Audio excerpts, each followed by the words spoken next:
আমি এখন অবস্থান করছি যশোর বিমানবন্দরের সামনে অবস্থিত যশোর বিমান পার্কে। আর যশোর বিমান পার্কটি কিন্তু সপ্তাহে প্রতিদিনই খোলা থাকে। সকাল 9টা থেকে সন্ধ্যা অবধি পর্যন্ত এই পার্কটিতে আপনি নামমাত্র ফি দিয়েই প্রবেশ করতে পারবেন।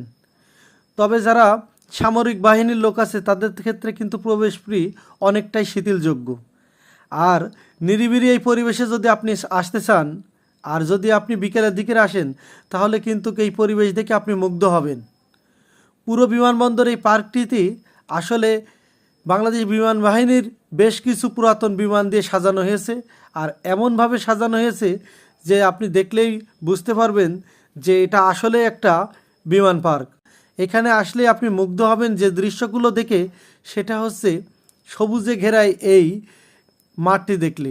আর এই মাঠটি কিন্তু প্রতিদিন বিকাল থেকে সন্ধ্যা অবধি পর্যন্ত মোটামুটি মানুষে কানায় কানায় ভরা থাকে।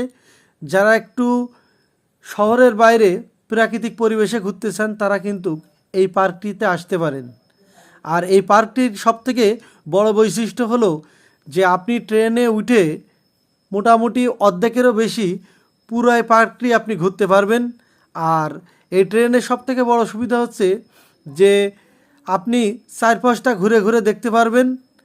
আর এই মুহূর্তে আমরা এখন অবস্থান করছি একদম বিমান পার্কটির মাঝখানে। আর আরও সৌন্দর্যময় কিছু এই পার্কটির দৃশ্য আছে, যেগুলো বিমানবন্দরে ঢুকতে বাম হাতে এখানে স্পিড বোট দেওয়া আছে এবং সেটা আপনি নিজে চালাতে পারবেন। একটা বিমান মিউজিয়াম আছে, সেখানে আপনি যেতে পারবেন। আর সবচেয়ে বড় কথা হচ্ছে এই পার্কটিতে আপনি ঢুকলে শিশুদের জন্য কিন্তু আলাদা খেলনার এবং দেখার অনেক কিন্তু স্পট আছে। আমরা যখন এসেছিলাম তখন কিন্তু বিকাল বাজে 5টা। আর আমি এখন এই মুহূর্তে যে ভিডিওটা আপনাদের মাঝে শেয়ার করছি সেটা হচ্ছে বেশ কিছুদিন আগেই কিন্তু এই ভিডিওটা করে আনা। আসলে সময়ের সাথে সাথে কিন্তু আবহাওয়া এবং পরিবেশটাও একটু চেঞ্জ হতে পারে, আগে থেকে একটু ভিন্নতা থাকতে পারে।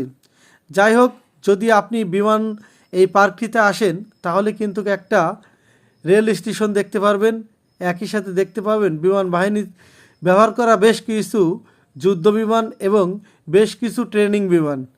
এছাড়া নিরিবিলি এই পরিবেশে আপনি দেখতে পারবেন সবুজের ঘাসে ঘেরা একটা বড় মাঠ, কিছু স্পিড বোট এবং বেশ কিছু কিন্তু স্পট আছে, যে স্পটগুলো আপনি খুব ভালোভাবে দেখতে পারবেন। আমরা এখন কিন্তু শেষমেশ এই স্টেশনটা ক্রস করছি। একটু পরেই কিন্তু আমাদেরকে আবারও এই স্টেশন পুরাটাই ঘুরিয়ে আবার নামিয়ে দেবে।